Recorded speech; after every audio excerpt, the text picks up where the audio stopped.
اليوم بحلقة الخاصة بالجزء الثالث عن تغطية مؤتمر الطاقة الاغترابية اللي عقد بجوهانسبرغ، رح نتعرف على شخصيات اغترابية جديدة كلهم اغتربوا أو خلقوا بالقارة الأفريقية. خلينا سوا نتعرف عليهم عن قريب.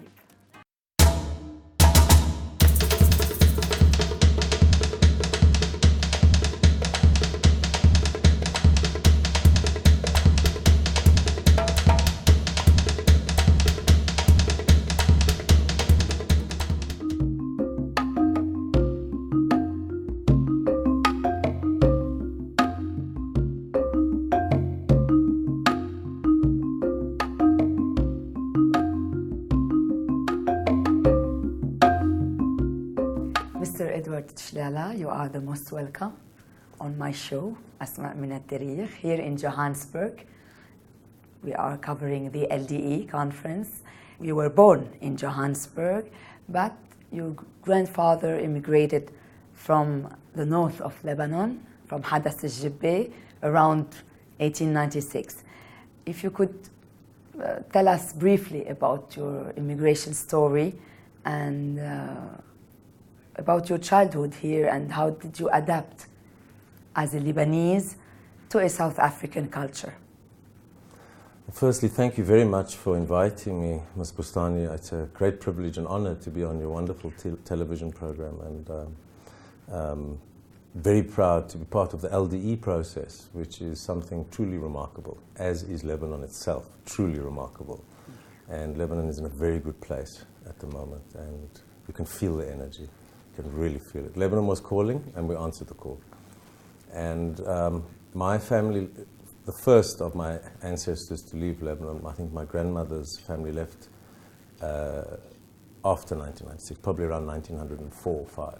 But my great-grandfather, my father's side, came here around that time with some of his children, well, all of his children, and more were born here. And of course, he came with nothing, an immigrant, struggling. You know, having to become what we call a smos, a peddler, selling little things from a wagon all over the country. And unusually for immigrants and Lebanese immigrants, ultimately settled in Cape Town. Whereas most people came to Johannesburg or to the gold fields and that. They spent some time, I think, with the diamond fields, but ended up in Cape Town. At that time, one of only 2 Lebanese families. Another family was the Rad family from Tripoli. We were still friends. All you are still friends? Still friends, all the time. And they're a very big family now. So, and it was you know, he went from strength to strength, struggling, and eventually made himself quite comfortable. And then I think... So they started working as traders? Traders, and particularly general dealers. That led to that, and with a shop eventually, and various shops. And then I think sometime after the First World War, it seems, he returned to Lebanon, my great-grandfather, to Hadath al-Jibbe with his wife and his younger children. And he retired there. And he stayed there until he died in 1952. So he wanted to go back and die in his country, in his village. Yeah, and it seems that he had a good, peaceful life, the rest of his life there.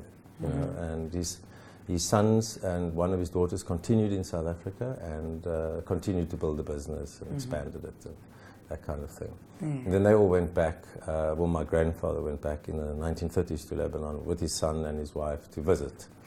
And never returned. He was dead by 1958. Oh, okay. How did you adapt yourself? You were born here.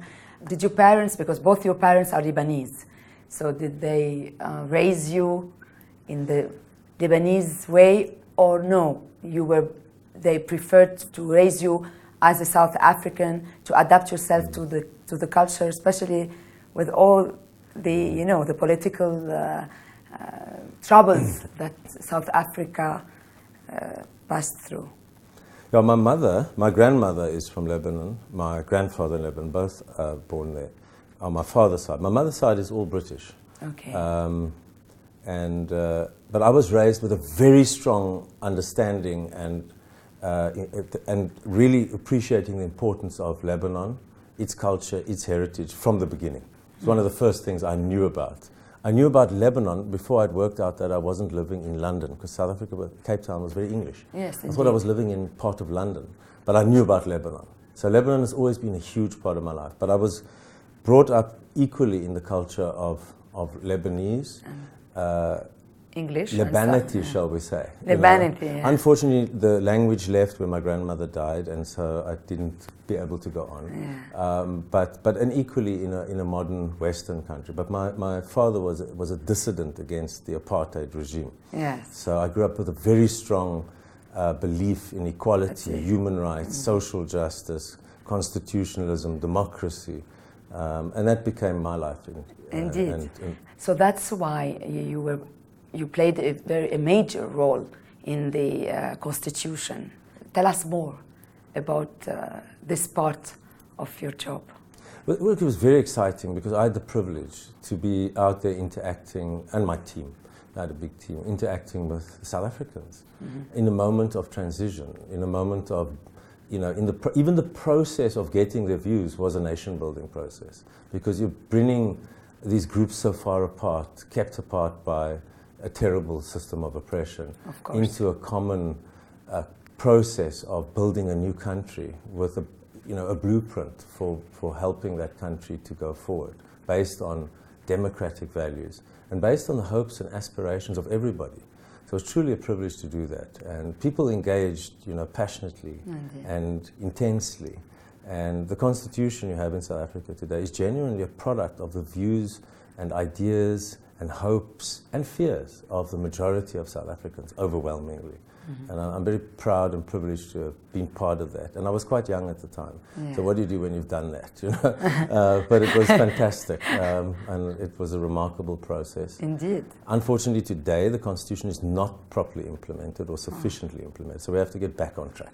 Okay. So this is the challenge South Africa to refresh faces. it. To refresh it. Well, you have it there, and it's partly implemented and insufficiently. I keep, of course, watching what's going on all the time. And were you the only South African from Lebanese roots taking part in this constitution? In that administration, I think yes. I think so. There were other South Africans involved in the anti-apartheid struggle, other Lebanese heritage South Africans. But in that process of making the final constitution, I think I was the only Lebanese heritage person. Mr. Shlala, 2 years ago you established your own company that has to do with all maritime projects.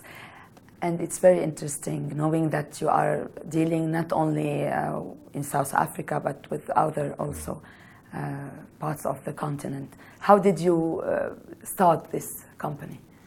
Well, I have a background as well. I'm a person who is multidisciplinary, multisectoral, and always interested in. So I've worked in many areas. In that area of constitution making, democracy, I continued that, and I worked at an intergovernmental organization in Sweden a few years ago, etc. But along and in tandem with that, I'm a marine lawyer by academic qualification. So I've been involved with fisheries, fish farming, vessel design and conceptualization, marine transport, etc., environmental issues, oil and gas.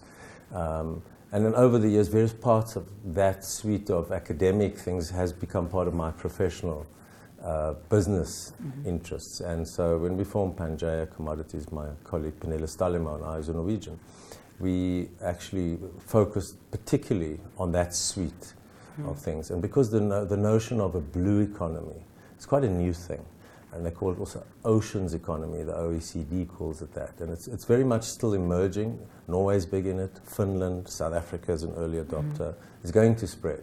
The idea is that the ocean is the last frontier on the planet. Indeed. So, and not much has been done. People know a lot about a certain limit, the exclusive economic zone. But what more can you do, and how can you? And it's equally applicable to Lebanon. Of course, Indeed. You've got the oil and gas starting now. Yes, but what indeed. else? That's why, do you think you could maybe work in cooperation with a company in Lebanon, or do you have some ambitions to start working in Lebanon?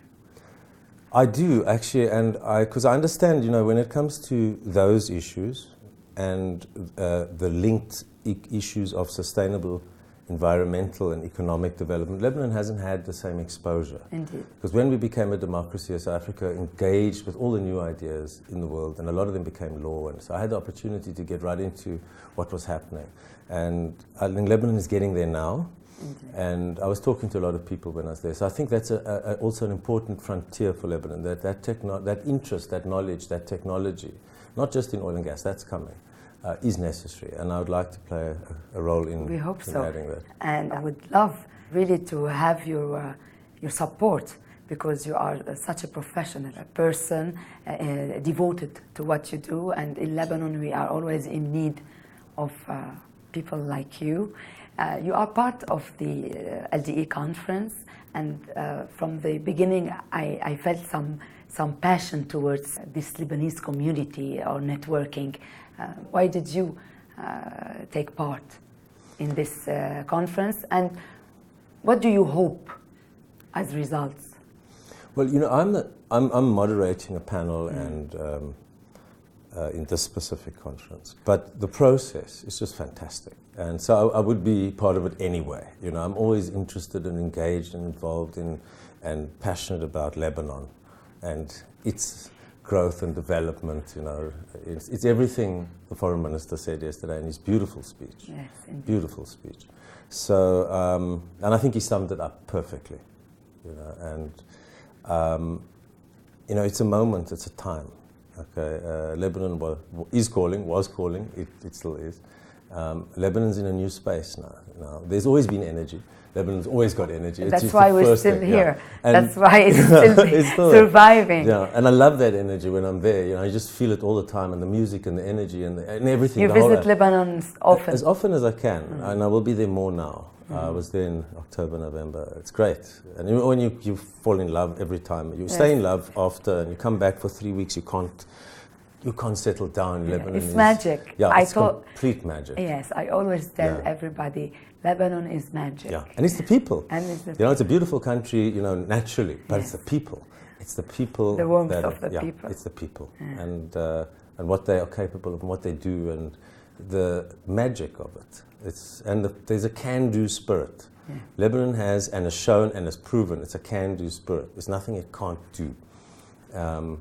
You know, it's a yes we can country, and it's now at a different phase of its development. You know, since its foundation, it's had many challenges. You are probably the most, well, I think it's at the epicenter of the most geopolitically unstable part of the world. That's nobody chooses a thing like that. Yes, that's why we had hundreds of years of war, because we are, like you said, in a very sensitive location. Correct. Yeah. And that presents. But that's what makes us different and special, I think. Absolutely. And you know, it's an accident of geography. You can't choose where a country is going to be. You have challenges, and you have had challenges that we will never have. You know, or like Australia will never have, or most African countries do, or Latin America. So, and Lebanon is surmounting each and every one of them systematically. Okay, nothing is impossible. Indeed. It is truly remarkable. I'm not surprised, of course, because I know, you know, and I feel it, and I am Lebanese. But I'm so proud to see systematically as Lebanon is moving forward. Lebanon is now entering a whole new phase of development in all directions. I see that you are very positive, and this makes me happy. You are positive. I'm very positive. I think, you know, nobody can tell anything, you know, but my sense, and it's not an emotional sense, I mean, it's my sense, and from being there recently and talking to people, I'm always following Lebanon on the news. I check in every 48 hours to see what's happening, you know. So my sense is this is a critically important crossroads, and we've passed the scary part of the crossroads, you know, into the progression. And the energy is driving things quickly. I watched how quickly the cabinet came together, and then the first decrees passed. There's movement, and the president immediately out seeing regional actors and players and stakeholders. Yeah. Fantastic. The rest of the world they're not losing time anymore. No time. Yeah. Everybody else was relaxing, and South Africa was closed for a long period of time, and Lebanon was just flying. Yeah. You know, so I feel that energy. I feel very, very positive. I think this is beautiful. It's beautiful. It really is. I think that your positivity is contagious. I'm happy now. I'm in love with my country. I was born in Africa too, but my dad decided to come back to Lebanon, and that's why I'm in love with my roots and with this note of positivity that we conclude our interview. But I would love really to see you in Lebanon and to give all your support, your positive support to Lebanon, because this is how we can develop into a better country. Mr. Shleila, thank you so much. Thank you very much, Ms. Bustani. It's been my great privilege and pleasure. Thank you.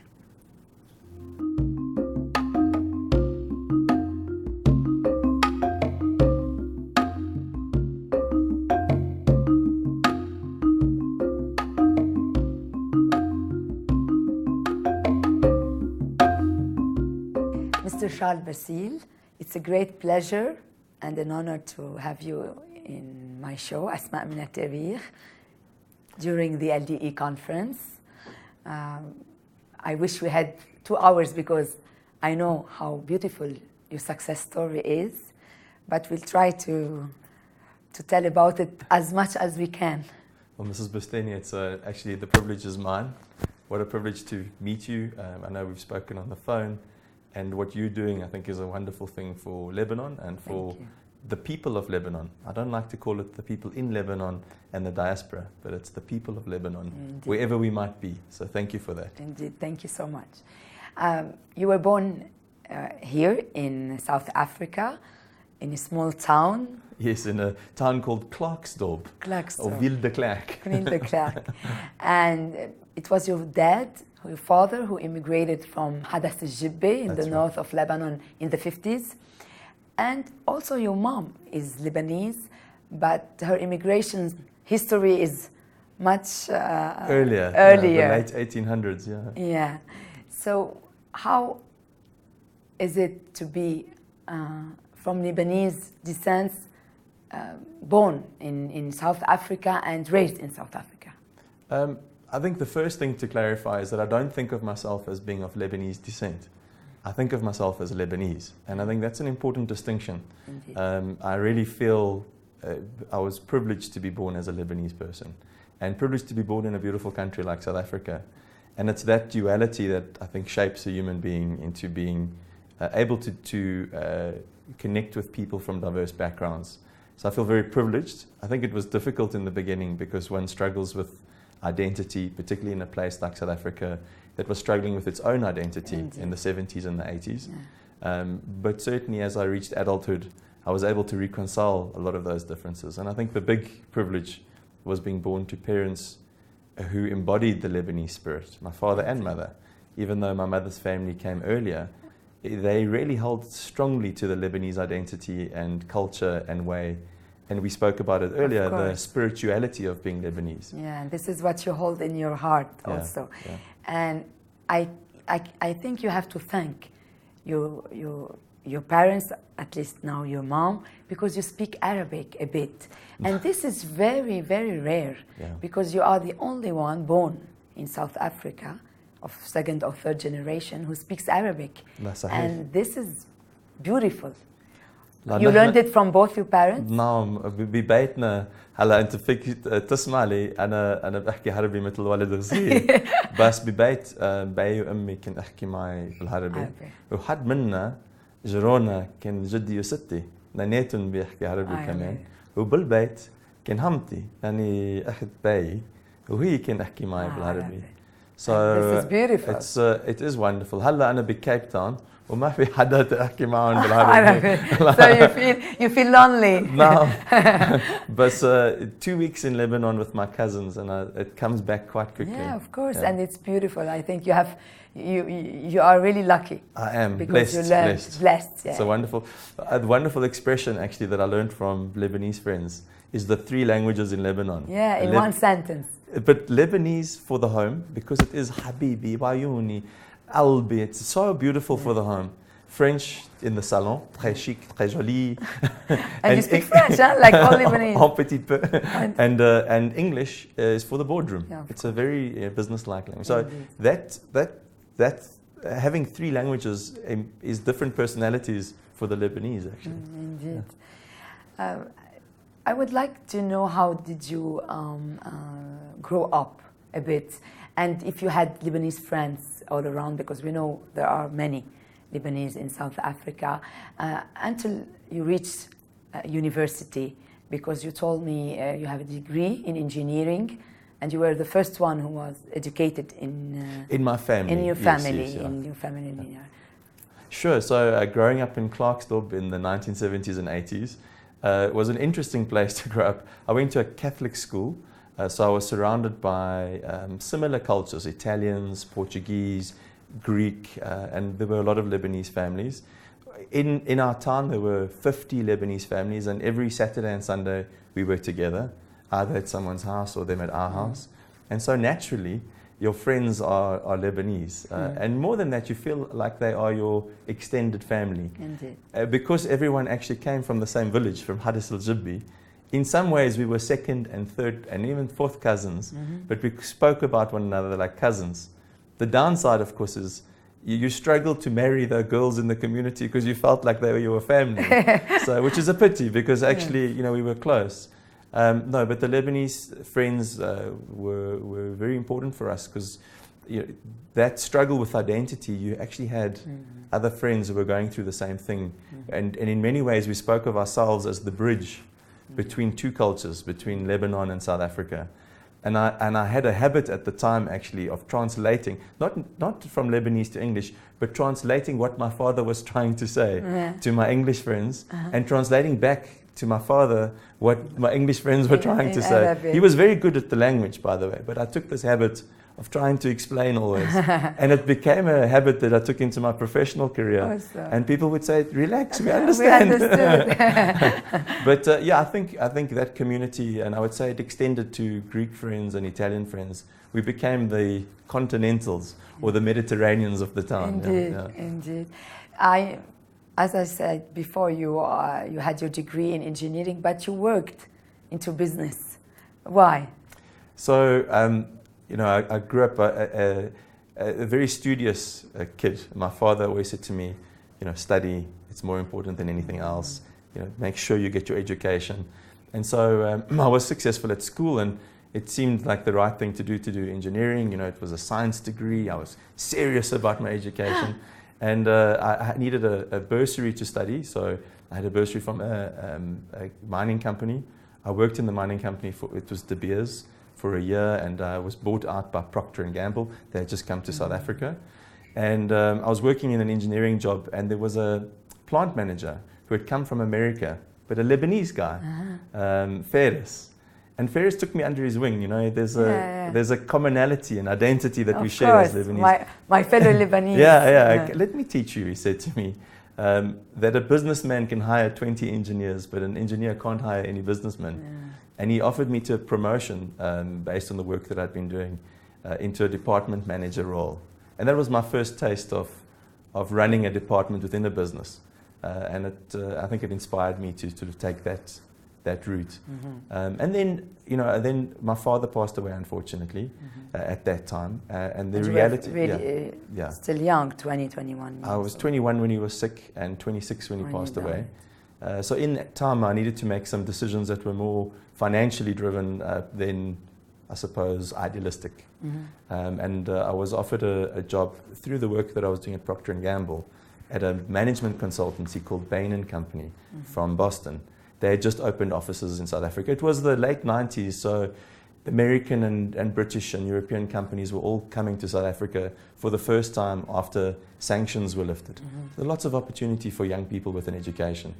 And Bain approached me and said, would you like to be a management consultant? I had no idea what it was, but they were offering me more money. I said, yalla, let's go. And you succeeded in it, because you are Lebanese. Well, not without challenge. And I think that's the thing, is we say we're successful because we're Lebanese. What we are is we're resilient. Indeed. And we don't give up even if we fail. Indeed. I think it's... Even if we fall, if we get up. Stand up again. We rebuild our cities after the war. We go to countries like your father in Togo, like my family in South Africa, and they were knocked by circumstances, but they didn't give up. And that resilience is, I think, what inspires me. Whenever I think I'm having a tough time, I think it's not as tough as your dad had. Yeah, a long time ago, indeed. Then you established your own company? No, I've always been working in the corporate environment. Okay. So I was then picked up by South African breweries after Bain to help on the strategic side of their business. So I'd learned about finance and about business. And SAB Miller, who at the time were the largest brewery in Africa by a long way, had ambitions to grow globally. And the chairman of the company, who also happens to be Lebanese, Mr. Norman Adamy, invited me to join him as his assistant. So it's a job that it doesn't sound like it's a great job as an assistant, but really you stand with him, you work with him. Of course, you have a lot of responsibilities. Yeah. And so I did that for 1 year, and then after 1 year he said, why don't you go and run one of the smaller markets? I was in Angola for 1.5 years. I came back, and the team in marketing said to me, please come and join us in marketing. We've got some brands we think you can work with. I worked on a brand called Amstel Lager, which I think you'll know. And then that started my career in marketing. So I took on bigger and bigger brands until eventually the company that I'm working for now, Pernod Ricard, which is a French company. Indeed. We're looking for a marketing director. In the region, in Africa, you mean? Yeah, in Southern Africa. In Southern Africa. And invited me to come and meet them. And the rest is history. I'm now living in Cape Town, where the head office is, looking after a portfolio of 20 brands, working with a team of 300 people. It's been an interesting journey. It's been, interesting, challenging, and you're passionate towards your job. Absolutely. I mean, what I discovered in marketing and branding is that it's at the very core of FMCG business. In fact, when Norman Adamy, my year with him as his assistant ended, the reason why it ended was he was given the chance to be the president and CEO of Miller Brewing Company in the US. And he said to me, he's a character, he said to me, Charles, my boy, what are you going to do in this company? So I said to him, Norman, I can see that at the core of business is growth. And growth comes from, I see two places, either acquisition or through organic growth. So either I want to be in the mergers and acquisitions team, or I want to be in marketing driving organic growth. And he looked at me and he said, good answer. But I can tell you that in mergers and acquisitions, you have to be a hunter.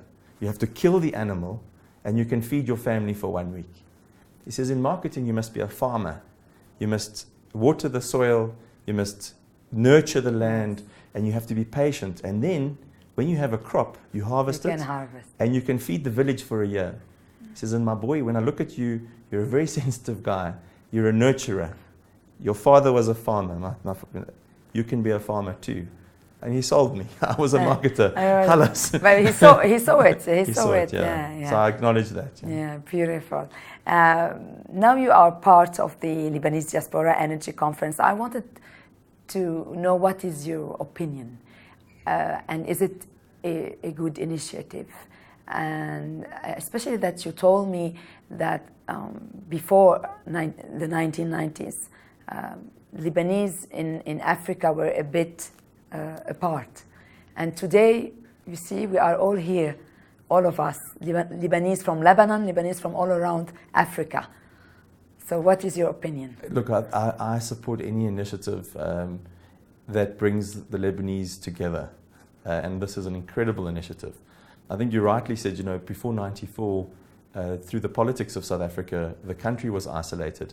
And Lebanon, being the responsible country that it is, took a decision to isolate South Africa along with many of the forward-thinking countries to ensure the changes in 94 with the arrival of democracy.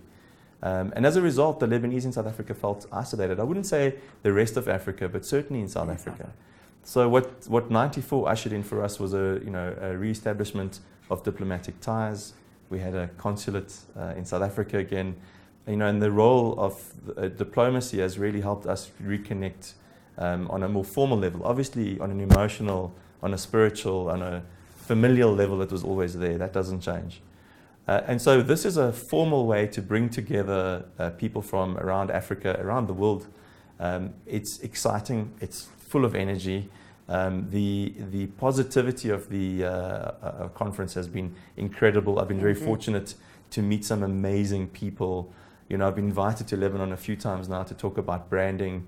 I've met the team that are involved with Brand Lebanon. They've asked me to be involved with establishing Brand Lebanon. And by the way, for me, if you follow my social feeds, I spend more time marketing Lebanon than other brands. Than my brand. Because I'm most passionate about the country, about Brand Lebanon. And I feel that Brand Lebanon hasn't yet been given its true identity. You are right. You are because right. It's a powerful brand. Of course. And in all senses. In all ways. Yeah. And the most powerful part of our brand is the people. Indeed. You know, the people of Lebanon are our greatest export. Whether they're in North America, South America, Africa, Asia, wherever we are, there's a commonality, and that commonality is respect for others, a genuine ability to embrace diversity, and the ability to, as we said earlier on, to be resilient through challenges, to look at the positive outcome. And so whether it's in business, in health, in education, whether Lebanese people are involved in the arts, I mean, everyone that I meet has a positive view of the future. And did you ever visit Lebanon? No, of course. My first visit was in 1997. I was 24. And for me, it was the most incredible experience because I had an image in my mind that my father, my mother, my grandparents had put in my mind, particularly of the village and the snow and the people and the food. And I remember arriving in Beirut airport and walking onto the tarmac, and I literally went onto my knees and kissed the ground. Literally, I was 24 years old, and it was one of those transformation experiences. And Lebanon was going through its reconstruction after the war. And even though you saw the scabs and the scars of the war, there was such a connection with the place, but also with the people. Like I kept going, but I know that guy. Isn't that so-and-so? And then I'd meet people with my surname, or I'd see Basile on a board. I'd be like, oh my God, this is amazing. You were happy to find your roots, and you felt home. I felt home. I felt like I belonged. And I think that's when I understood my identity. At 24, I really understood who I am. So it was an incredible, I mean, I came back. My father was sick at the time. Otherwise, he would have come with. But I came back to him, and I literally hugged him and cried. I mean, I'm going to cry now. And you're going to make me cry. But for us, I feel like I was robbed of not being in Lebanon for more. I feel economics, we're economic refugees in a way. We were forced to go and find other places in the world to make a living. And it doesn't mean that we've given up on Lebanon or that we've forgotten Lebanon. At all. It is at the very root and very core of everything that we are. And it is with pride that we can say to the world, we are Lebanese. We are. Yeah. Really, it's I got emotional here, but of course, because I understand what you feel, and I thank my dad, my late dad, that he came back. Even when everybody were leaving Lebanon, he came back in the 78. He said, I prefer to raise my children in a country of war than for them not to find their identity. Mr. Charles Basile, it was a pleasure to make this interview. And I promise you, I'm coming back and going to your home and make this long interview. You are always welcome. And meet maybe your mom and your wife and your kids. Ahlan. Thank you so much. Thank you. Thank you. Thanks.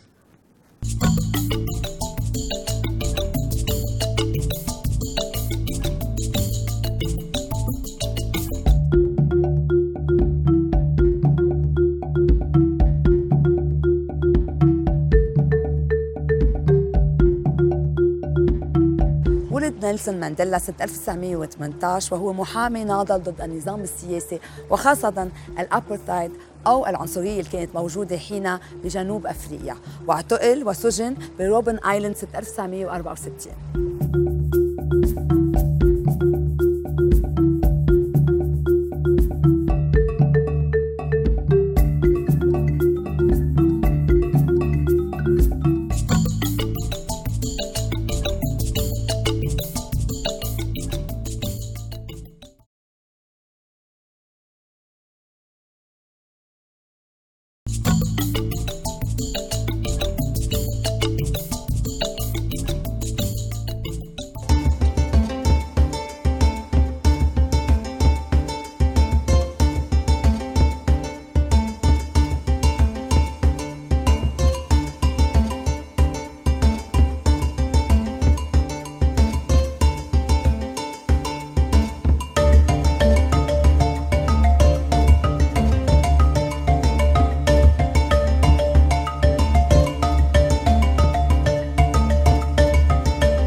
Mr. Brent Shahim, you are the most welcome on my show. Thank you very much. You are part of the Lebanese Diaspora Energy Conference that is taking place in Johannesburg. You are from Lebanese descent. Yes. Your grandfather immigrated from Hadad, the end of the 1890s, and you were born here in Johannesburg. We were speaking about the Arabic language. I noticed that all of you, the third generation, don't speak Arabic. Why? Was it because your parents wanted you to be really integrated in the South African culture? I think they had a very strong culture here when we arrived, and I think that's exactly what happened, was that they wanted us to integrate, and it was quite important. And you know, at the time, it was a very different South Africa, where there was lots of divisions on a racial basis, and I think my sense would be that they wanted us to fit in and be part of the community, and I think that's probably why, sadly, a lot of us have lost our ability to speak Arabic. Yeah. And do you think they did the right choice? No, I mean, I feel that it does. If you don't speak the language, you lose a part of your heritage. Indeed. And I am sad that we've lost that. And it's hard to play catch up, because it's it's a hard language to learn when you're not speaking it and you're not surrounded by it. So, but it's never too late when you have the will. Exactly. So when there is a will, there is a way. Maybe I'll come to Lebanon and spend 6 months there if I get an invitation. Yeah, of course, you are the most welcome. Thank you. And we can invite you. Thank you. It will be a pleasure and an honor to Fantastic. have you there. Thank you. Actually, both your parents are Lebanese. Yes. And do you think they raised you with the Lebanese heritage, with some of their values, or not? Yes, and I think certainly raised us with a lot of the Lebanese values, the traditions, very exposed to the food and to the church. In fact, I think I went back to Lebanon a while back, and I think that Lebanon actually has become much more progressive and has become much more cosmopolitan.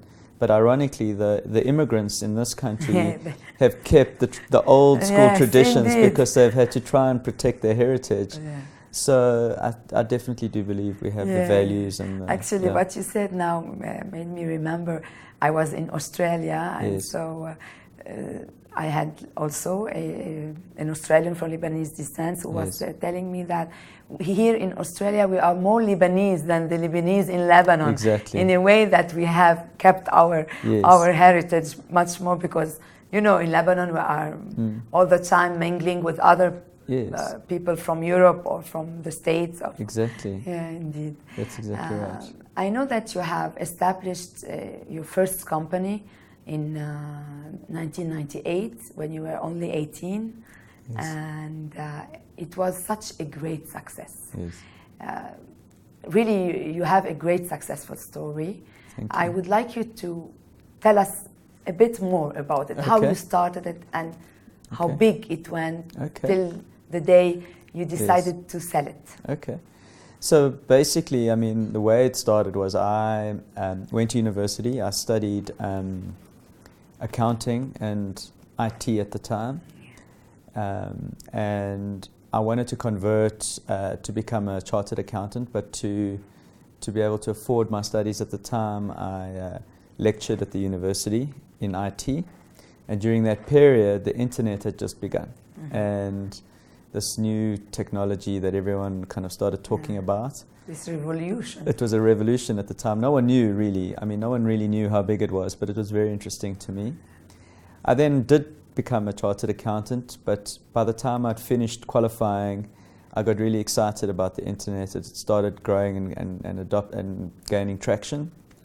And I felt that it was an amazing opportunity for me to start building a business around that. And that's how we started. I used my IT background, and we started working with customers to help them build websites at the time and start marketing themselves online. And we built the business up over time. Last year, at the beginning of this year, we had 400 staff. We had 4 offices on the continent, in Nigeria, Ivory Coast, Uganda, and then South Africa. But we were working in over 22 countries. A lot of that was remotely, or we had people on premises in our clients. Our big clients were companies like MTN, Unilever, Coca-Cola, Ford. So we were helping them, market and on the continent and ran their social media, and we built their technology for them. And then about 4 years ago, I was approached by a big global agency network called WPP. They're the largest in the world. Yeah. And they really needed an entry into Africa. A lot of their global clients were requiring that they'd support them in local markets.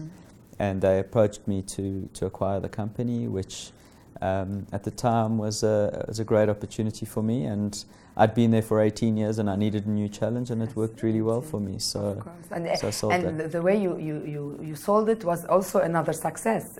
You didn't sell it because it was not going well. You sold it because it was a very successful business after all. Exactly. Yeah, I wanted to see, why do you think you succeeded in such a great way?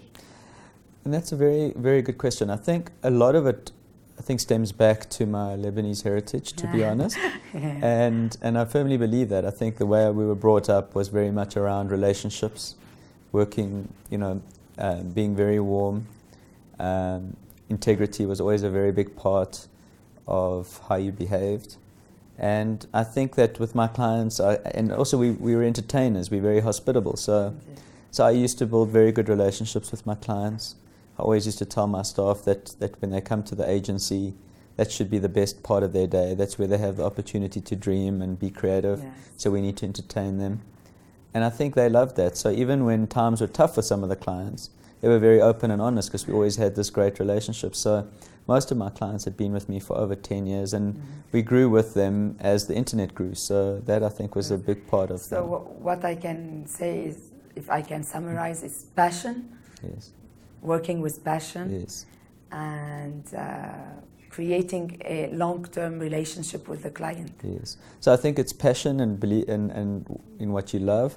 I think it's relationships, and I think it's integrity. Yes. They knew that they were always getting an honest view, whether it was good or bad. So I think those three things. I loved it when you said it's because of my Lebanese roots. Yes, I think we have something. We do. And I think we don't like to fail. No. When we have something in mind, we'll go and get it all. And I think we're very competitive. You're right. But I think also, and I look at and I'm very proud to see how many successful Lebanese people there are in the continent. But you wonder why the Lebanese were so successful here as opposed to other nationalities. Yes. And I think it's because they are very warm and they build relationships and they integrate with the communities that they're in, and they don't come to be arrogant. They come to be part of and embrace, and I think that makes a massive difference. Yes, indeed, beautiful. What do you think about this conference? Are you getting new acquaintances with other Lebanese in Africa, in other parts of Africa? And what do you think would be good results after this conference? So I am very happy with the conference. It's actually pleasantly surprised. I think the benefits have been some of the relationships in Africa, but ironically even in South Africa, because often you don't you know of people, you don't spend time with them, or when you do, you're not talking commercial, not talking business, whereas here is a business space. Yes. So I think reconnecting with the local teams, with the local people, and then also the international relationships, I think, are great. But I think more importantly, it's also just getting a sense of how other people make money, what else is happening, which markets are opportunity.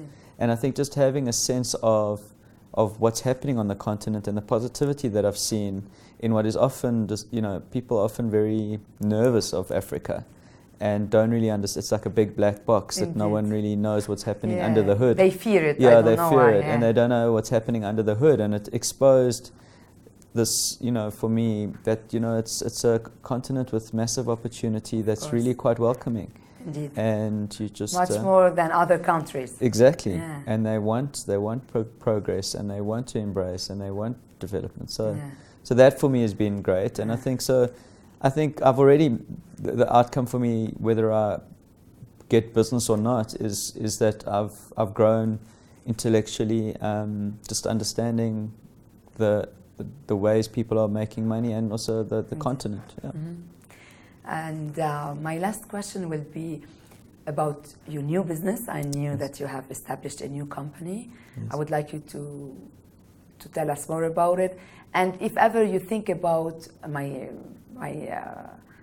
the second part of my question is, if ever you think about doing business in Lebanon. Yes. Okay, so let me answer the first part, and then. So I came from an agency background, as I explained to you, where, you know, traditional marketing businesses are always seen as being very creative, and they launch campaigns, and the solution to every problem is a campaign. But what I realized was that the world's moving into a much more fast-paced, disruptive space. You know, you have to be able to disrupt not just the way you market, but the way you actually do business. I felt the agencies couldn't do that. They could only think creatively. And then the big consultancies are also very intellectual, but they don't solve problems creatively. And they're not in touch with contemporary culture. So I thought there was an opportunity to be kind of a hybrid of an agency and a consultancy, where you help corporates to innovate and change the way they do business. And then I introduced an element where I said that if they like what my thinking is, that I would like to invest with them in those ideas. So I've got a venture capital fund that invests, co-invests with our clients, and so that's what the business is about. So I'm sure you will be very, very successful. Please God, thank you. I'm sure. Thank you. In a few years you will sell it again and then start again. I'm hoping so. Who knows? Well, you know, they say in Lebanon, hopefully. They say you should we build. need people like you. So I mean, I'd love to look at Lebanon. You know, I think that, I mean, I love the country. I think it's very receptive. I certainly don't want to just build this in South Africa. I have a much bigger vision for this, you know, Pan-African, Middle East, and Europe. And so I definitely think Lebanon's on the list. I've met some great people. In fact, there's some great relationships that I've made here with people in other agencies that potentially could springboard that whole strategy. I hope so. Please God. Yeah. Because we really need people like you. Fantastic. And so successful and so passionate. Thank you. And appreciate that. So energetic and so smart. Thank you. Thank you. Mr. Brent Shaheen, thank you so much. Thank you for your time and this interview. And hopefully we'll see you soon in Lebanon. We will, definitely. Thank you so much. Thank you. Cheers. Bye.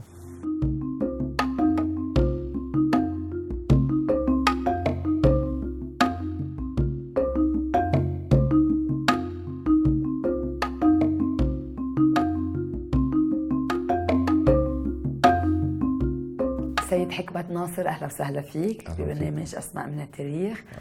اليوم نحن هون بضمن المؤتمر الطاقة الاغترابية بجوهانسبورغ. حضرتك أكيد مشارك لأنك أولا العنصر الفخري للايبيريا ببلجيكا، وأيضا حضرتك بتمثل البرلمان اللبناني بالبرلمان الأوروبي. وأيضا كمان اغتربت من لبنان سنة 1974، رحت على الخليج وبعدها على أفريقيا. خبرنا شوي الفرق بين الخليج وبين أفريقيا، علما أنك جيت على سيراليون بالأول. حقيقة بعد ما خلصت الجامعة بال 1970 71 كفيت شغل بلبنان، بس بال 74 للأسف الحرب الأهلية انتقلت على الخليج. أسست بالخليج من ال 74 لل 79 شغل، ودائما القبلة لنا هو لبنان. مزبوط. فدائما ارجع على لبنان، وبعدين للأسف شوف انه النفق بعده مظلم ومش واضح، فبرجع بنخطط لهجرة تانية. وهجرة تانية كانت أفريقيا، ابتداء بسيراليون، على أساس والدي الله يرحمه كان أول ما هاجر بال 1920 على سيراليون. فنحن ترعرعنا ببيتنا ببيوت بلبنان إجمالا يعني كل البيوت فيها اغتراب مفتوحة كلها على الاغتراب وأفريقيا. كان محطة سيراليون، بس أسست بسيراليون، أسست شغل، أسست بعدين بكنشاسا بالكونغو، كان اسمها زائر. نعم. أسست من 82 وقت فخامة الرئيس أمين جميل استلم، أردت أنه أرجع على لبنان. كمان مثل ما قلنا القبلة هو لبنان. بلبنان حاولت أنه أرجع جدد الشغل. نعم، يعني آمنت دائما بلبنان. نعم. بال 84 شفت أنه الوضع كمان منه مستقر. نعم. فتحت شغلي ببلجيكا. نعم. وأسست ببلجيكا، شغلي ببلجيكا من ال 84. نعم. شغلك اللي أسسته ببلجيكا بأي حقل؟ التجارة العامة. نعم. اللي بتخص أكثر أفريقيا، يعني نعم. انطلاقا من بلجيكا، من مون أفريقيا بكل حاجاتها، من مواد أولية للصناعات. نعم. أو من مواد غذائية. نعم. لحاجات البلاد. يعني أنت ما نسيت أفريقيا، بس فتحت لها باب من أوروبا. صحيح. نعم. صحيح، انطلاقا من بلجيكا. نعم. وبلجيكا كمان أقمنا هناك، صار 33 سنة ببلجيكا. نعم. فالمكتب الرئيسي والشركة الرئيسية، المكتب الرئيسي هو بلجيكا. نعم، ولكن بعرف أنه كمان عندك شركة بأنغولا. نعم. أسستها أيضا. أسست حقيقة بكذا بلد بأفريقيا، حتى بأوروبا الشرقية. نعم. أسست كذا بلد بأوروبا، كذا شركة بأوروبا الشرقية. أول ما صار يعني المنظومة الاشتراكية انهارت بفترة التسعينات، أسست بأوروبا الشرقية، ولكن يختلف وضع أوروبا الشرقية عن أفريقيا. فركزنا على أفريقيا. نعم. اليوم بحب أسألك، لأنك اغتربت وقعدت بأوروبا واشتغلت بالخليج وأيضا بأفريقيا، اليوم شو أفريقيا بتقدم غير قارة ما بتقدمها أو غير بلد ما بيقدمها؟ حقيقة أفريقيا بلد معطاء، يعني تحتاج لأصناف كثير من أنواع كثير من الأعمال والشغل، ومفتوحة حقيقة بلاد بدها بس اللي عندهم طموحات وحاجة إنه يقوموا بأشغال ببلاد برا. أفريقيا بلاد حقيقة مفتوحة وفيها مجالات نعم. واسعة.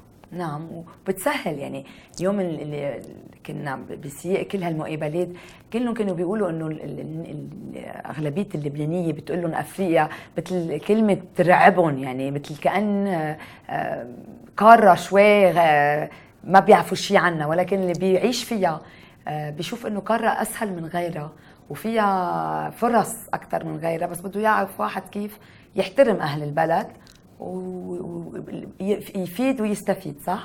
صحيح. أهم شيء بالموضوع إنه يحترم البلد اللي بيقعد فيها الإنسان، يحترم البلد اللي هو الضيف فيها، يحترم شعبها، يحترم النظام الموجود. هو رايح ليعتاش وهو يعتبر حاله ضيف بالبلد، مش بس ليشتغل، كمان ليعطي بصمات إيجابية على البلد اللي هو قاعد فيها. نعم. من أعمال خيرية أو من أعمال تفيد البلد. هذه بتعطي رياحة نفسية، نفس الشيء بالشغل. مزبوط. حضرتك اليوم مشارك بال LDE بجوهانسبرغ بالمؤتمر، شو رأيك بهالمؤتمر وليش شاركت فيه؟ تتعرف أكثر على هاللبنانيين المغتربين بأفريقيا. ولا نحن مشتركين بمؤتمرات عديدة بالسابق، حتى من بلجيكا أنا أسست بلجن ليبانيز بزنس كونسل BLBC بال 2006. نعم. وكنت كمان رئيس الجالية في أنتورب، الجالية اللبنانية. أسستها على أساس كمان نعمل كون added value، يعني نضيف نعم. إيجابيا نعم. للبلد اللي احنا قاعدين فيها هي بلجيكا، وللبنان اللي هو بلدنا. بما أنه بعرف البلدين فممكن أنا أعطي للبلدين وفيد، لأنه لما أكون قاعد ببلجيكا أو بأفريقيا بدي اتعاطى مع البلد اللي انا فيها مزبوط. على اساس وكانه انا مواطن فيها، ما في شك، بس مثل احترام الحقوق المواطنين فيها والنظام فيها، بس بنفس الوقت هون اقدر فيد. فببلجيكا كمان كنا بنفس العمل، يعني الشغل وبنفس الوقت نقدر نقوم بنشاطات تفيد البلدين، لبنان اللي هو قبلتنا أكيد. وأفريقيا وبلجيكا. أكيد. نحن أكيد دائما الناس صلة وصل بين لبنان والعالم دائما بحاجة إلهم، وأنا أكيد إنه لبنان على طول بتزوره، وأكيد عندك يمكن مستثمر فيه أو عندك أشغال بلبنان. طبعا يعني إجمالا الاغتراب بأفريقيا، المغترب بأفريقيا دايما موصول ببلده وعنده صلة دائمة ببلده.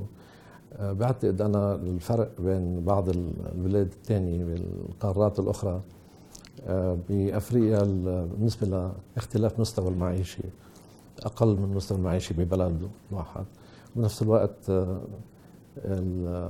الحاجات لتعليم الأولاد، ما بيقدر الواحد يقعد ببلده عفوا بأفريقيا يحط أولاده مثلا بالمدارس إلى آخره، فبيضل على تواصل مع لبنان بالنسبة للمدارس لعائلته إلى آخره. طبعا أنا عندي ببلاد بأفريقيا مثلا بيتي بأنغولا، عندي شغل بأنغولا، وعندي بيت بلبنان ببيروت، عندي بجنوب ببلدي نعم. كمان، وعندي بدبي محل ما فتح كمان فتح بالخليج. فدايما على بلبنان على تواصل على تواصل.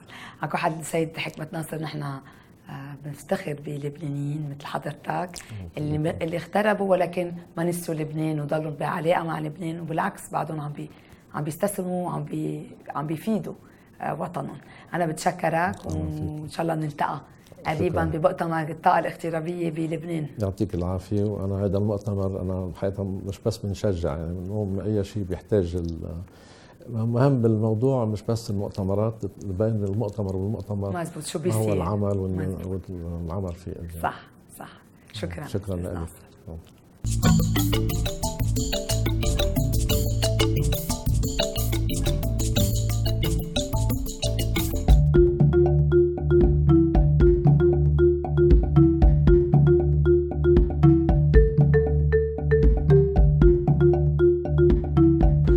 صراح نيلسون مانديلا سنة 1992 وانتخب رئيس جمهورية لجنوب أفريقيا سنة 1994 ولغى العنصرية، وكان أول رئيس جمهورية ذات لون داكن لبلده اللي غير فيه كل معايير السياسة.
سيد جورج تشيرويان، أهلا وسهلا فيك بأسماء من التاريخ.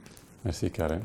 اليوم حضرتك مشارك بالمؤتمر الطاقة الاغترابية بجوهانسبرغ.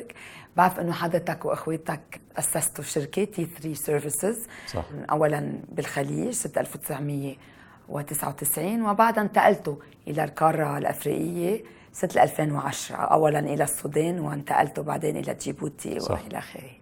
اليوم ليه حضرتك حبيت تشارك بهالمؤتمر وشو رأيك فيه؟ مؤتمر أكيد كتير ناجح كبلاتفورم public relations، لأنه نحن عم نحول البزنس على أفريقيا، شايفين فيه بوتنسيال كتير، وأنا حسيت إنه بلاتفورم كتير مهمة أتعرف على ناس وشوف المشاكل اللي بيواجهوها بأفريقيا ووين لازم نعمل انفستيسمون بطريقة مضبوطة. بحب أحكي أكثر عن شركتكم بشو متخصصة وليه انتقلتوا من الخليج لأفريقيا؟ السوق الخليجي صار ساتوري والسوق الأفريقي صارنا زمان نحن بحبين نروح على أفريقيا بس ما كان في اوبورتونيتي. صاروا الاوبورتونيتيات أول مرة بالسودان، تاني اوبورتونيتي اجتنا بجيبوتي وهلا اوبورتونيتي جديده بنيجيريا. نعم. بس بعد ما تعرفنا على الشباب اللي نجحوا بالقاره هون حبينا انه نوسع بعد اكثر مثل بزامبيا وغير بلاد. بشو متخصصين؟ نحن متخصصين بكل شيء انفراستركتور للاويل اند جاس سيكتور والباور جنريشن. يعني بعرف انه هالسيكتورز كثير مهمين مثل ما قلت بالخليج واكيد اليوم بافريقيا، ولكن كمان نحن بنعرف انه بلبنان في اويل اند جاز وقريبا يمكن يبلش الشغل على الارض. بتحبوا انكم تشتركوا كمان ببلدكم؟ اكيد نحن تركنا لبنان من 2000 لل 2010 تقريبا لانه خف الشغل كثير وايكونوميك لا مصلحتنا نحن بذات ما كان في كثير شغل. مزبوط. بس الخليج علمنا كثير كمان مع شركات الامريكانيه واليابانيه ورجعنا على لبنان بال 2010 اول ما حسينا انه في اتجاه. بعدنا ناطرين من 2010 بس ان شاء الله بهمه الرئيس الجمهوريه الجديد والوزاره الجديده ان شاء الله نبلش ونرجع نسحب شبابنا من الخليج ونرجع نوظفهم بلبنان. نعم. هيدا اللي بنتمنيه كلنا اكيد، وخاصه انه لبنان غني بكل شيء وحتى صح. بالنفط وبالغاز. حتى شبابنا يجوا على لبنان بنلاقي لهم فرص عمل لانه كمان هن تالنتد. يعني اللبناني دائما عنده طاقه منها موجوده عند حدا ثاني. مزبوط. دونك لازم نستثمر فيها ونقربهم على عيالهم لانه الشباب اللبنانيه عندهم طاقه وكل شيء عم نسفرهم لبرا عم بيبعدوا عن عائلتهم عم نبعدهم عن الروتس تبعولهم. اذا رجعناهم بيكون شيء كثير منيح. اكيد هذا بنتمنيه. حابه هيك اسالك هيدا السؤال. اليوم اشتغلت بفتره طويله بالخليج وهلا لك فتره كمان بافريقيا، شو لقيت الفرق بطريقه الشغل بالمعامله، صعوبات ذاتها، طريق يعني؟ الخليج مدرسه.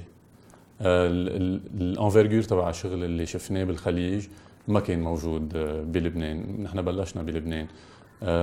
الشركات الاجنبيه اللي اشتغلنا معها علمونا كثير اشياء. هلا بافريقيا صرنا نحن عم نعلم اللي تعلمناه ترانسفير دانفورماسيون ونوليدج ترانسفير من بتلاقي هون بافريقيا بعدهم يعني شوي متخلفين بنوعيه العمل وبطريقه العمل عن الخليج. عم نحكي بس الشركات، عم نحكي عن الشركات الموجوده هون. نعم. ناقصها نو هاو. ايه هي شركات افريقيه؟ شركات افريقيه ما مش شركات اجنبيه. لا، شركات النفط اللي بنشتغل معهم اكيد هن النو هاو كله موجود عندهم. بس الشركات اللي بتعمل سيرفيس تخدم شركات البترول والطاقه ما عندها النو هاو اللي نحن اكتسبناها بالخليج وبغير بلاد. نعم. سؤالي الاخير، اليوم ضمن المؤتمر اكيد تعرفت على كثير لبنانيين مغتربين بافريقيا، وانت كلبناني عايش ما بين لبنان والخليج وافريقيا، شو لقيت يعني مغير، خاصه اللي سكند او ثيرد جنريشن الخلقانين هون، شو بيميزهم يمكن عن اللبنانيين الموجودين بلبنان؟ انا الشغله الاكثر شيء هي الهيوميليتي. ايه يعني متواضعين كثير. يعني لو وصلوا على مراكز كثير مهمه بتقعدي معهم ناس متواضعين بشكل مش طبيعي. هيدا شيء انا بحسه ناقص بلبنان، نفتقد له. وهذا الشيء رائع. صح. لانه في مثل بيقول كل ما بتكبر بعيون الناس مش انت بتكبر حالك. وهذه الحقيقه. مستر جورج تشيرويان، انا بتشكرك ونقول لك جود لك لانك جديد بالقاره الافريقيه. ونحب نشوفك كمان بلبنان عم تستثمر وعم تحط ايدك بايد اللبنانيه بلبنان. اكيد بنآمن بالبلد وبنحب البلد وبنآمن بالشعب اللبناني بقى اكيد ان شاء الله. ميرسي كثير كارين. ميرسي. Thank you.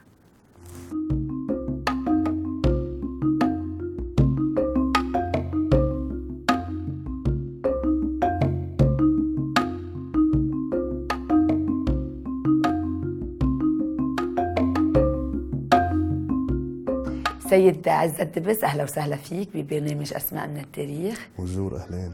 ضمن مؤتمر الطاقة الاغترابية بجوهانسبرغ.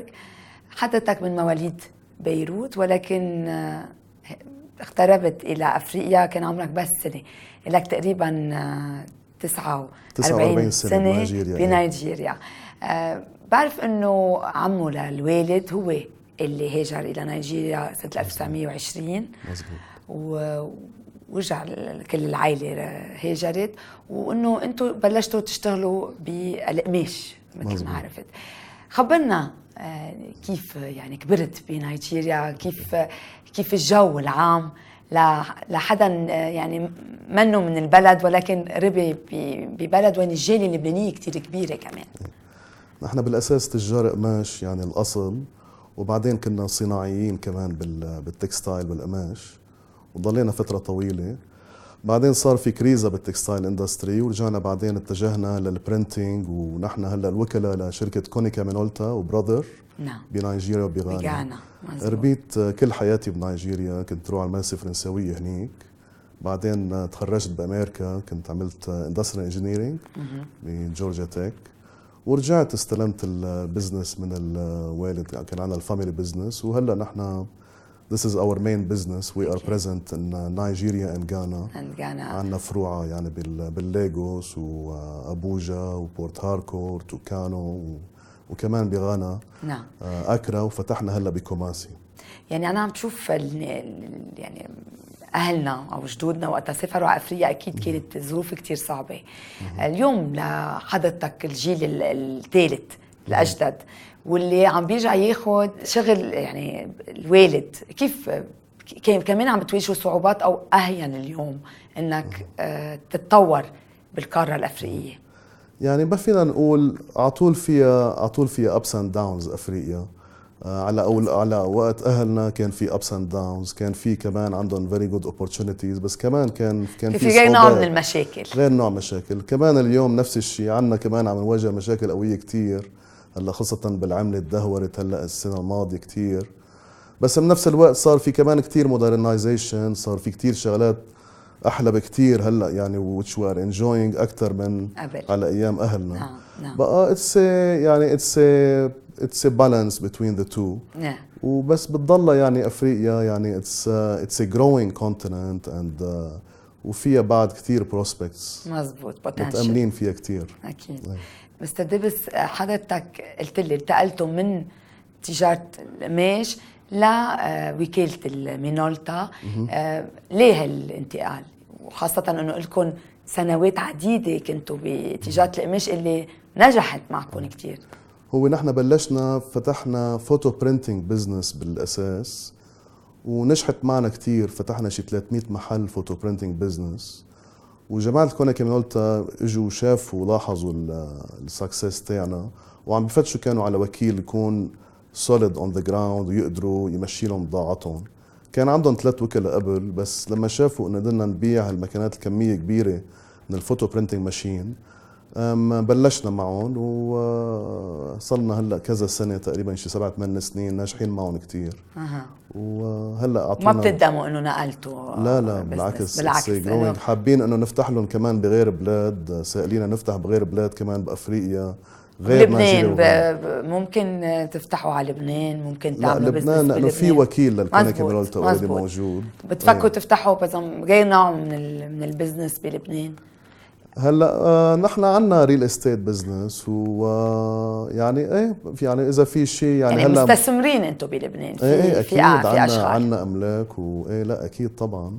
وهلا بهال LDE الموجوده يعني عم نعمل نتوركينج كثير في يعني جود opportunities. انت حضرتك مشارك لانك لبناني مغترب بافريقيا، وشو يعني شو بتستنظر من هيك مؤتمر، وقد ايه بيشجعك انك تحضر غير مؤتمرات مثل المؤتمر اللي رح يصير بلبنان ب5 و6 ايار؟ انا بالحقيقه ما كنت مستنظر الشيء قبل ما اجي لهون.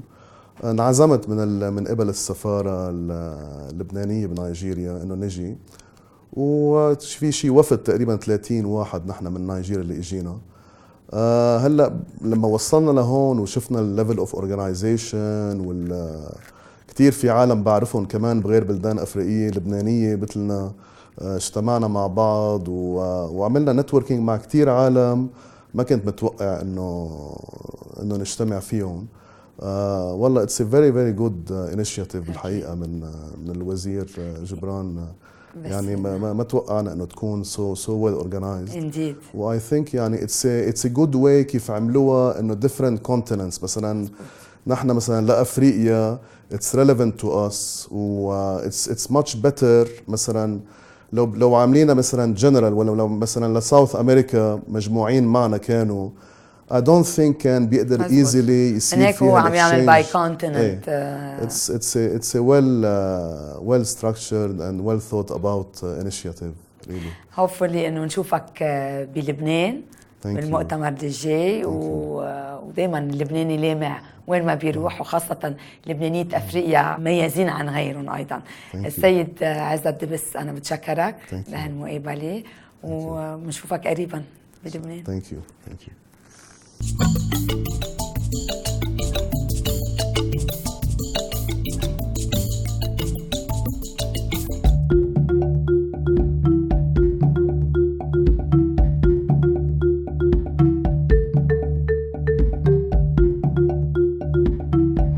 شموج يحتفل نيلسون مانديلا's داي، وهو ذكر لعيد ميلاده وعربون ل 67 سنة اللي ناضل فيها للتغيير بجنوب أفريقيا.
ناصر حمود، أهلا وسهلا فيك ببرنامج أسماء من التاريخ. يا هلا. اليوم ضمن مؤتمر الطاقة الاغترابية بجوهانسبرغ. حضرتك من مواليد كانو، ووالدك اللي هاجر من جوية الجنوب إلى نيجيريا سنة 1953. خبرنا شوي كيف تربيت ببلد منه بلدك، ولكن فينا نقول انه نيجيريا هي لبنان الثاني، لانه قد ما الجاليه اللبنانيه كبيره كمان. صحيح، انا خلقت بال 72 وكان بعدها شي سنتين البابا لما صار في نظام جديد بنيجيريا رجع على لبنان على اساس انه خلص ترك نيجيريا. بال 78 قرر يرجع لهونيك، يعني فكان عندي طفولة صغيرة أنا بلبنان وشوي بنيجيريا. بس أكتر بالثمانينات لما كنت واعي على ال10 سنين بقيت لل14 ورجعت رحت على بيروت، يعني تعلمت بالمدرسة وهيك ولا خلصت. كنتوا عم تنتقلوا يعني ما بين نيجيريا بس أهلي كانوا ضلهم بنيجيريا. ورجعت بعدين على نيجيريا بال90 وبلشت شغل. كان أول شيء تكستايل هو الأساس اللي بابا اللي بلش فيه. يعني القماش العادي، القماش العادي هو اللي بيلبسوه. ايوه اللبس النيجيري اللي بيلبسوه. نعم. بال94 قرر خيي انه يعمل بزنس تاني واللي هو بلش بالجلود. نعم. ومن هونيك الجلود اللي انتم من افريقيا، من نيجيريا بالضبط. ومثل ما عرفت انه حضرتك عندكم شركه بايطاليا لانكاستر انترناشونال. صحيح. ومن ايطاليا بتوزعوا للعالم. مزبوط، هو هيك. يعني اليوم كل ما نكون لابسين فستان جلد او anything معمول من جلد بيكون هلا ممكن عشان نحن لانه بشركتنا بايطاليا بتبيع كل البراندز، يعني جوتشي، فيريغامو، برادا، وحتى كمان شرك فرنسوية أكيد. بس نحن بنصدر كمان على الصين وعلى تركيا وعلى كل أوروبا. نعم. سو كتير معقول إنه يعني أي جلد يكون مستعمل من جلدنا نحن. نعم. كيف بلشتوا بالجلد وكيف انطلقتوا؟ وكانت سهلة؟ يعني كنتوا أنتم من أول من فكر بهالموضوع إنه من نيجيريا يبلش بتجارة؟ لا، كان في قبل، كان في قبلنا كتير. كان في انه حدا لبناني، وكان في قبلنا بالسوق ناس. ناس. نجحتوا انتم هالقد؟ انت بتقول ليه تميزتوا؟ بدي اقول لك شغله. طبعا اكيد الله اللي بيوفق بالدرجه الاولى، بس نحن 3 اخوه اشتغلنا مع بعض، وكان على طول انه هدفنا بس يعني ما بدنا كان بدنا بس الهدف انه نكون عم نشتغل صح، واشتغلنا بايدنا. يعني ما اتكلنا على حدا انه هو يكون محلنا. مثلا بالبضاعه، لما بنشتري البضاعه من المسلخ، نعم. هيدي اخطر منطقه. اذا جابوا لك بضاعه مش منيحه، بقى شو ما عملتي بالمعمل ما رح تقدري تصدري او تصنعي بضاعه منيحه. ما في شك. سو كرمال هيك يعني انا كنت موجود بالمحل البضاعه اللي بنشتريها، اللي هي purchasing department. وبعدين كمان اخواتي الشباب كانوا يعني الفضل كتير كبير. شغلكم بالضبط هيك. خيي الكبير هو كتير اسم الله عليه، يعني انه بزنس مان كتير قوي، وعنده علاقات منيحه وشغيل. خيي الثاني كمان هيك. هيدا النجاح الاخوه. على اللبنانيه ابدا ابدا، واكيد أبداً. على الاخوه اللي ايوه، هيدا هو النجاح الاساس. ما في شك. حلو كتير. اليوم حضرتك مشارك بمؤتمر الطاقه الاغترابيه بجوهانسبرغ، ليه قررت تشارك فيه وشو رايك فيه؟ والله شغلة كتير حلوة، لقيتها it's a very good experience انه الواحد يتعرف على ناس من كل وجهاء لبنان عايشين بالاغتراب، وحتى من لبنان كمان. ولقيت انه اذا كنا موجودين نحن بس ما عم ضوي على مصلحتي او عم ضوي على كلبناني انا بالاغتراب، لا، بس حلو الانسان انه يشوف عالم والعالم تشوفه. ما في شك. لحتى يصير في تواصل ونعرف بعض اكثر. يعني مثل ما حضرتكم اليوم وغيركم يعني بقى صاروا يسالونا انتم شو بتشتغلوا هيك. يعني اليوم تعرفتي وعرفتي انه اللبناني مثلا بيصدر وبيبيع جوتشي وبرادا وهيك، انه يعني شغله حلوه. اكيد. نحن بنفتخر بالضبط. وهذا المؤتمر كتير حلو لانه بيجمع كل اللبنانيين وبتصير عائله. وبالاغتراب العائله اللبنانيه احلى من العائله اللي بالداخل. في كتير بتحسي تواصل معهم اكثر. ولا وبتزور لبنان حضرتك على طول؟ كل شهرين ونص. عندكم شغل بلبنان؟ لا، ما عندنا شغل. ما بتفكروا؟ بفكر ريتايرمنت بلبنان بس مش شغل، مش انفستمنت؟ لا، ما في انفستمنت اكثر من انك يمكن تشتري اسيتس مثلا او هيك. لا، مش اكثر من هيك. ما بتآمن بالاستثمار بلبنان؟ بحس الاستثمار بلبنان ما بينجح الا بدك تكون يمكن بطريقه ما بعرف كيف بلبنان الشغل، او نحن يمكن تعودنا على النمط الافريقي او الاوروبي لانه بنتعامل برا وبنتعامل بنيجيريا. ممكن هيك. ممكن. ما بعرف، كلمه اخيره بتحب توجهها للبنانيين بلبنان؟ لانه حسيت قلت شيء كثير هيك لفتني، انه نحن كلبنانيين برات لبنان نتضامن كثير اكثر من اللبنانيين بقلب لبنان. كثير. انا بحس اللبناني برا عيله وحده، بلبنان بنتفرق، ما بعرف ليه. وبحب انه اقول لكل اللبنانيين انه اللبناني وين ما كان لازم يضل لبناني بدون لون. برافو. انا هيك بحب. برافو. مش بس انا، كل اللبنانيه هيك. كلنا بنحب. اي ضروري جدا هيك. ان شاء الله خير. ان شاء الله. سيد حمود، نحن بنتشكرك واكيد بنقول لك موفق بمسيرتك اللي بقى، يعني بعدك فينا نقول شاب والحياة قدامك. عندنا مصلحة تانية كمان غير الجلد. نعم. عندنا معمل اكياس. نعم. كمان بكانوا. بكانوا كمان. هيدا معمل كتير كبير. نعم. بنبيع لافاج هول تاعون السيمنت هيدا انه كتير لافاج شركة فرنسوية كمان كتير مهمة. نعم. فهيدا بزنس تاني كمان. هيدا من 5 سنين انطلقنا فيه. كمان انتوا الاخوة؟ كمان نحن الاخوة. يعني بدنا نسميكم السوبر براذرز. اللي شو ما عملتوا سوا هيدا كله فضل لله وفضل لاهلي كمان، لانه البابا كثير بحب هيك انه نضل عائله وحده ونضل ايد وحده. ان شاء الله. ما هي العائله اقوى شيء. بتمنى كل الناس تفكر هيك بهيدا المنطلق. هيدا كثير صالح رسالة كتير حلوة على كل حال. ثانك يو كثير. ثانك يو. أنا بتشكرك. وأنا كمان بتشكركم سيد حمود على المقابلة الحلوة، ونقول لكم موفقين وإن شاء الله نشوفكم بلبنان إن شاء الله. ثانك يو كثير لكم Thank you كمان. لكم. شكرا.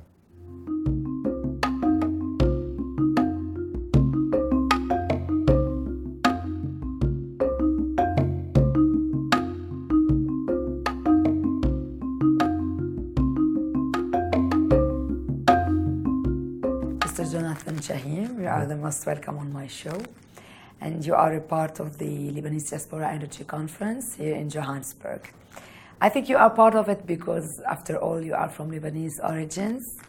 You were born here in Johannesburg because you are third generation. And as I knew, you never visited Lebanon. Yes, that's right. And you don't speak Arabic, though you look like a typical Lebanese. And you just told me that everybody was talking with you in Arabic. Yeah. So Don't you think it's a pity that you don't speak the language? it is a pity. I wish I could learn. I think it's just, that's how, obviously third generation, my parents could speak a little bit, but not fluently. So if I could learn, I should actually try and one day and see if I could. Should. Yeah, so. And what did you learn from your parents about Lebanon? No, well, I mean, they obviously loved Lebanon. They've been many times. Even though we don't speak Arabic, we follow a lot of the traditions, all the Lebanese food. We love the Lebanese. Well, we follow a lot of the Lebanese culture. So, and that it's a beautiful country.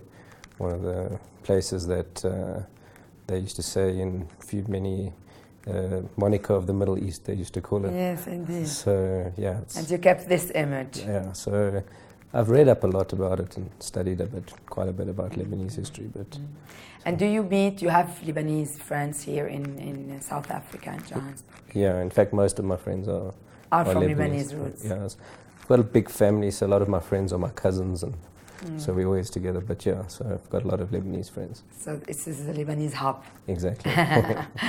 Exactly. And I know that you have established 3 years ago an advertising company, I think. And why did you choose to go this way, advertising and marketing? Okay. Well, my background is I was actually in financial services for 15 years before we started this business. And then I left 3 years ago from what I was in banking. And my brother at the time had left Aqua, and John, another friend of ours, you might know John, we're running the event here today. So he had an event and conference business, and we realized there's a big opportunity for going into digital media, running activations, experiences, running proper large-scale eventing solutions. So the three of us decided to form this business. Obviously, Brent's got a lot of relationships from Aqua and from the advertising industry, and a lot of what we actually do is not necessarily eventing and conferencing, but for a lot of the agencies and advertising, we actually run brand launches, brand activations, run more marketing type events for clients. So we realized there's a big opportunity for that, and as a result, we started the business. And how is the business platform in Johannesburg? Is it an easy place to work? It is quite easy. I think Joburg's working community is pretty small in that you generally know everyone, and if you want to know someone, if you want to meet someone, chances are you'll know someone who'll know that person. So, like in Lebanon. So it's very easy to network and to actually get things done. Yeah. So it's a nice environment to work in. Yeah, Johannesburg is the most busiest city in South Africa. I mean, right, it's open to all other countries, and it's the place. It's the city where everything is happening. Exactly. Indeed. In South Africa, yeah. Yeah. What do you think about the Lebanese Diaspora Energy Conference, and will you attend more if to come? Yeah, I think it's fantastic. I've really enjoyed it. I think it's very important. It's a great initiative. I've obviously met people that I wouldn't have ever met before. Good good people to know, good connections. It's been a very interesting, listening to some of the panels and what people have been doing in Africa. And I think it's a great way of bringing everyone together for a networking perspective. I would definitely like to go if they had more. I'll definitely like to attend more of them. Yeah. I would love to invite you to the next LDE conference that will take place in Beirut on the 4th and 5th and 6th of May. So it will be an opportunity for you to visit Lebanon and to meet, immigrants, Lebanese immigrants from all over the world. Thank you. Well, obviously tried to attend, but I'd love to. Thank you. Mr. Jonathan Shaheen, thank you. Thank you. And hope to see you soon Thank in you Lebanon. very much. Thank Okay. you. Thanks.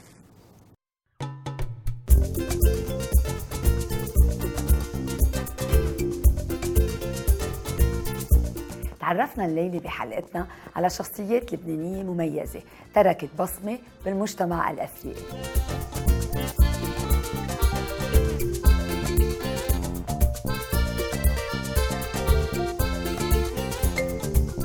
إذا بدكم تعرفوا أكثر عن هالحلقة أو عن الجزء الثالث عن مؤتمر الطاقة الاغترابية بجوهانسبرغ ما تنسوا تتابعونا على مواقع التواصل الاجتماعي.